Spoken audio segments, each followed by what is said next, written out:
Here's the situation. I, 30 female, have been planning a 2-week European vacation with my partner for the past year. We've both saved up a lot of money for this trip, and it's a big deal for us because we've never been on a major vacation together before. The flights, hotels, and everything else have already been paid for. Last week, my brother, 35, called me in a panic, saying he needed emergency surgery for a dental issue.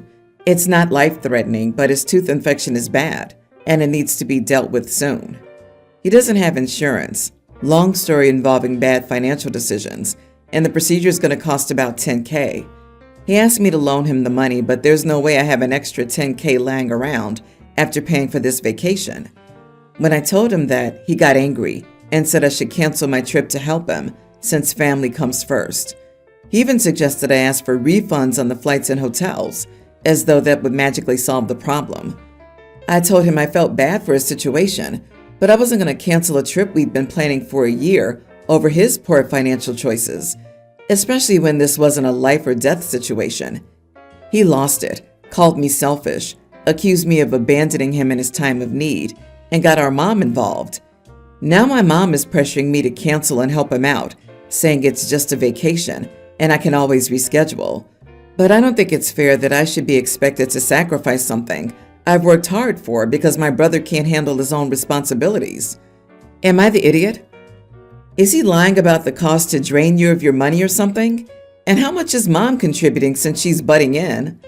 Not the idiot.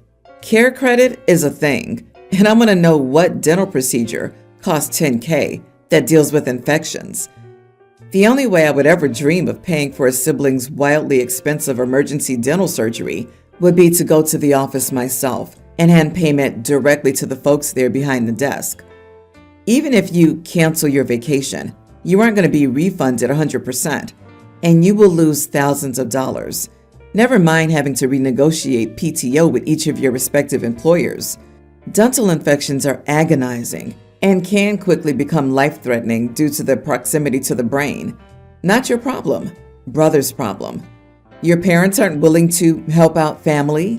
Maybe parents can take out a HELOC and float their son alone that won't be paid back. Brother doesn't have a credit card? Probably not, since you said he makes bad choices. I used to be a dental assistant. There is no emergency that is $10K. A tooth extraction with a bone graft and implant doesn't cost anywhere near that much. Mom can lend him the money if she's so concerned about it. Go enjoy your hard-earned vacation. My wife lost her dad 9 months ago. We learned a few days later she was pregnant. For a few weeks, she had such a hard time coping with the fact that she was expecting our first child after losing her dad, and the fact that he would never get to meet his grandkids or live to be a living, breathing grandfather. She ended up seeking therapy because it was a struggle for her to get back on track. I was doing everything I could to support her. At that time, my mother-in-law was around a lot. My wife was their only child, so my mother-in-law leaned on her and sought out the comfort of having a family.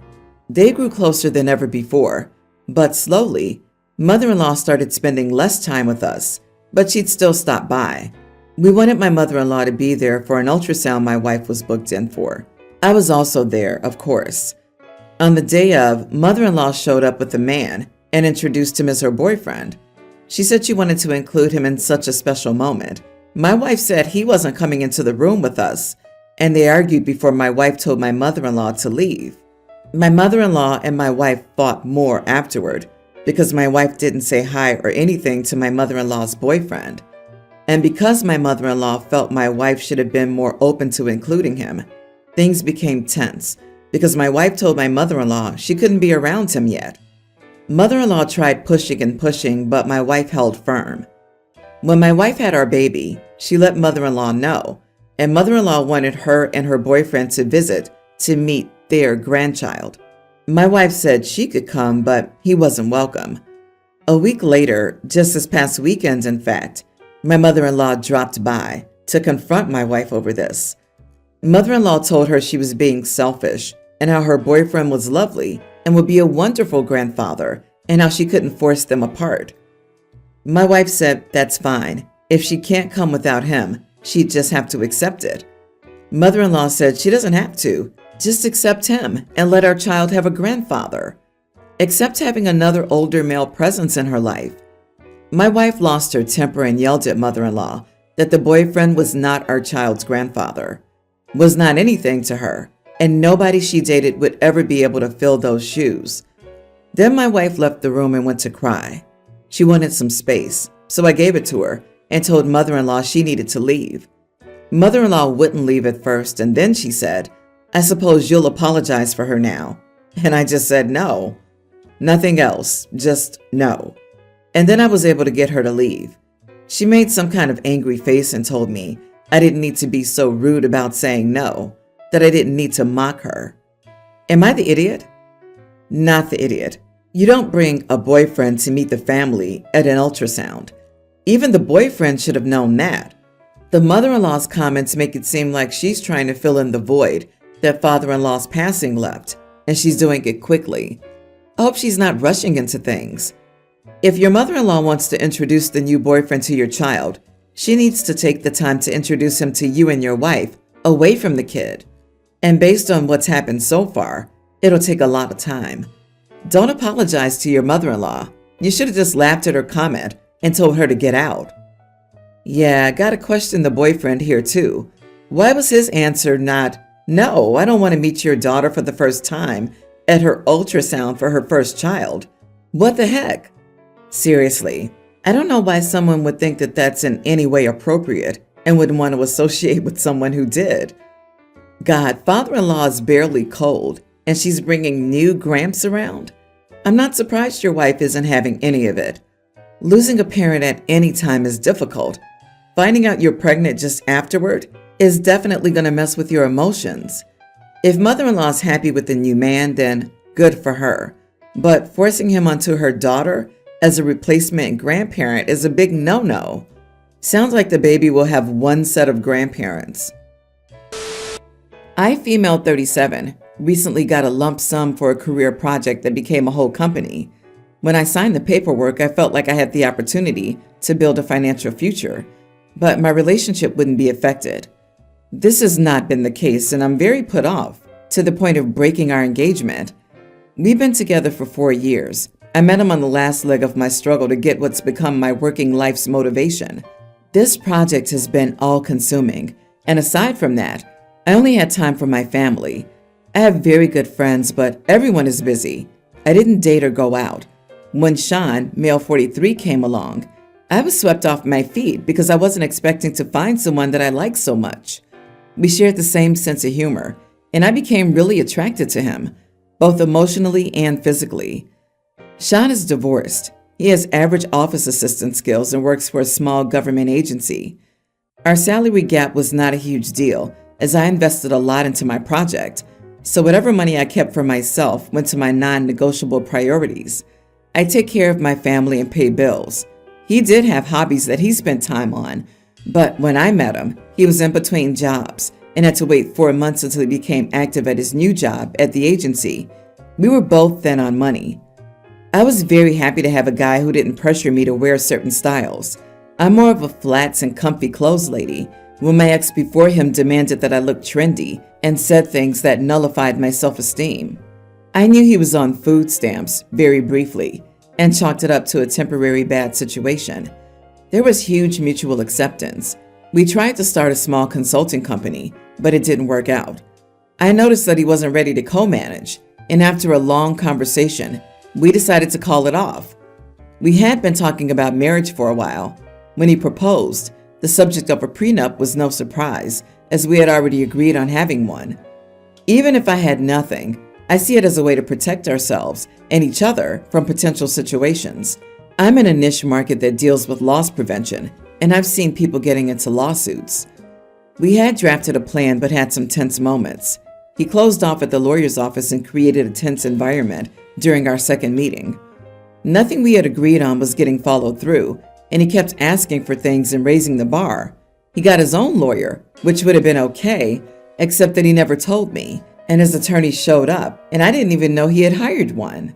We had to pause the prenup after he almost bit my head off outside my lawyer's office when I refused to give his daughter shares of my existing company. That's a no-go for me, and I'd rather stay unmarried. I built that company to leave something to my children. I'm the only parent looking out for them, as my ex has been kind of a deadbeat. Sean wasn't even in the picture when I started it. I will not create a trust fund for his child either, like he asked. None of these requests have been previously discussed, but came up once his lawyer showed up. I agreed to help her financially, give her an allowance, and help her pay for a car. I also agreed to pay full health insurance, contribute to her college housing, and contribute to her education. She has a successful mom, so my logic is that she already has someone willing to give her a good start in life, since Sean isn't financially able. His daughter's an adult, 18, while my kids are in grade school, and I need to make sure that they're taken care of while she's already at an age where she can get a job. I offered to contribute to a fund for her first home, but it seems like nothing I offered was good enough. I love his kid, but I didn't raise her, and she will never see me as her mom, and I respect that. Her mom's family owns a business, and her mom owns a home in a very good area. It's not like she depends on me to have a good life. I wanted it to be fair since her mom, Sean, and I could contribute. So Sean and I had an argument because he sent me a breakdown of how much I'm supposed to make off my business over the next few years. I lost my temper because it felt like a got you situation. I confronted him about my kids and asked what he would contribute to them. He went silent, so I said I wanted their names on the deed to a piece of land that he owns, but hasn't been able to develop because he doesn't have the funds. He was surprised and accused me of trying to dilute his inheritance to his daughter and being generally unfair since she has less than what my kids will end up having. I just wanted him to see my point, but I made things worse. We used to be able to talk outside of the prenup, but now if I don't get his sarcasm, it's his dry behavior that's driving me crazy. He said he was surprised at my greed and accused me of othering his child. I'm trying to figure out if I came across as a bad stepmother. Also, I'm not ruling out helping all of our kids start their own businesses if they want to, but I can't guarantee its success since we're not there yet. Canceling the engagement sounded like the most sensible decision, and I'm astonished this is actually happening. I don't know how to navigate. His last messages have been very hurtful, and he says I'm showing my true colors. He also told me, thank you for my dishonesty and how I truly felt about his daughter. My best friend is angry and threatens to put him on blast if he keeps this up. I'm confused since I didn't expect our relationship to end like this. Am I the idiot? Not the idiot. You're trying to protect your financial future and make sure, as a single mother, that your children are protected as well. It is not greed. His trying to financially screw you over for his and his children's benefit while offering absolutely nothing for your children is greed. And he truly showed you who he is. Believe him now. His daughter has 3 adults willing to take care of her needs. Yours have only 1. They're your priority. Send him a text message, mirroring his projections if he keeps harassing you. Thank you for showing your true colors before the wedding. Now I can protect my children from a gold-digging predator that has nothing to offer, but feels entitled to something that doesn't belong to him.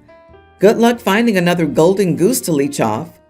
He keeps getting together with powerful and intelligent women and wants to rip them off while doing nothing. That's not how it works. Cut your losses, OP. I have to agree. The fact that his daughter's mother is also a business owner shows that Sean is a type that has a type. He seems to be a chronic underachiever or under-earner who goes after successful women who can provide what he cannot. Where did he find his attorney so quickly? Prior relationship, that's where. I hope that OP kicks this gold digger to the curb.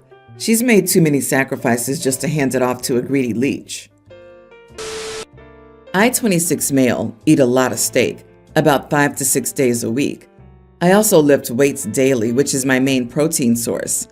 My girlfriend, 26 female, turned vegetarian about 6 months ago, so she will never eat anything I cook, except for the sides, potatoes, veggies, pasta, etc. Most days I cook steak and pasta because it's easy to prepare. My girlfriend never commented about my eating habits until a month ago. I have noticed that she's been watching a lot of videos on YouTube, especially about the dangers of red meat. She knows I eat a lot of steak, chicken, and lamb. It has been this way since we moved in together about 2 years ago. Initially, she started off by asking me whether I was concerned about the amount of meat I consumed and the health risk. Later on, over the month, she started bringing up how many ruminants can be detrimental to the environment. Initially, I didn't say much about it and assumed she'd just stop. But as time passed, she eventually talked about animal cruelty, and today was the breaking point. Today, she told me I should cut out red meat completely. She brought up animal cruelty and tried making me watch videos on YouTube. I told her I didn't want to watch the videos, and even if I did, I wouldn't change my eating habits. This led to her talking about how people don't care about animals, animal slaughter, and how they're raised. This is when I got upset, because I never once commented about her eating habits. I told her that if she doesn't want to eat meat, that's her choice, but she shouldn't force her beliefs on other people. I also told her that since she'd been watching those documentaries, her reality had been completely warped. After some arguing, she's now gone to bed and hasn't spoken much to me since the discussion. Not the idiot. You don't have to change your diet if you don't want to, but red meat 5 to 6 days a week is unhealthy, and incorporating more chicken and fish is a good idea. I'm also a vegetarian of 18 years, but I agree with you that your girlfriend shouldn't be trying to change you just because she's changed her own diet and viewpoints, and so recently too. Who's to say she's even going to remain vegetarian for more than a year or so? People's diets are personal, and meat is the easiest protein source.